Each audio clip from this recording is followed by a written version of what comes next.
नसीराबाद में सुजाग शहरी इतिहाद पारां लोड शेडिंग खिलाफ एहतजाजी मुज़ाहिरो करे धरणो हयो वियो आहे। तफ़सील ॿुधायो आहे अल्लाह बख्श कुरैशी।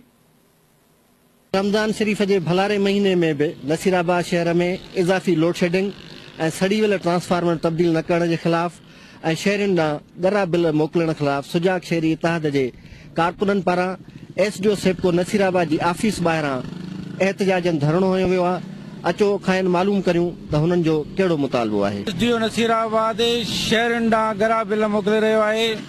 उन खां अलावा नसीराबाद शहर में इन वक्त मुख़्तलिफ़ महलनि में ट्रांसफार्म सड़ी विया आहिनि, पर अफ़सोस सां चवणो थो पवे त उन ट्रांसफार्म ते हज़ारे रुपया इहो गाड़ी कराए थो पंहिंजे ठेकेदारनि मार्फत।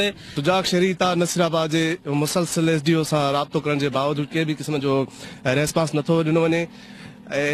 सुजाग शहरी ता नसीराबाद मुतालबो करे थो त हीअ रमज़ान शरीफ के भलारे महीने में जेके 18 खां 19 कलाक लोड शेडिंग कई थी वञे ऐं शहरनि तरफ़ां जेके ॻरा बिल मोकिलिया था वञनि त महिरबानी करे इन जे तरफां जो अॼु एहतजाज है SDO हेस्को नसीराबाद के खिलाफ असी समझूं था तो ही ना आल आहे, छो तो शहर के अंदर जेका बिल आहिनि वाधू बिल आहिनि ऐं उन खां पोइ हिननि जा हिकिड़ा प्राइवेट लाइनमैन आहिनि जेके पंहिंजी मनमस्ती कयूं।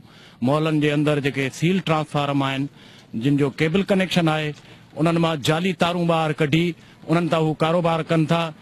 सेप्को इंतजामिया नसीराबाद की तरफ ही हालत वही बीठी है जो माह रमज़ान मुबारक में 18 कलाक लोड शेडिंग कई थी वने। एक रमज़ान महीनो बो मथा लॉकडाउन ऐं वरी हिन जी नाजायज़ लोड शेडिंग।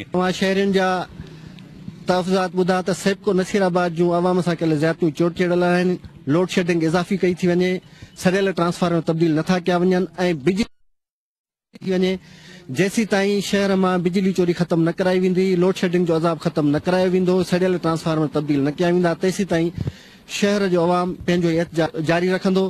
कैमरामैन सज्जाद कलोड़ो सां गॾु अल्लाह बख्श कुरैशी, सिंध TV न्यूज़ नसीराबाद।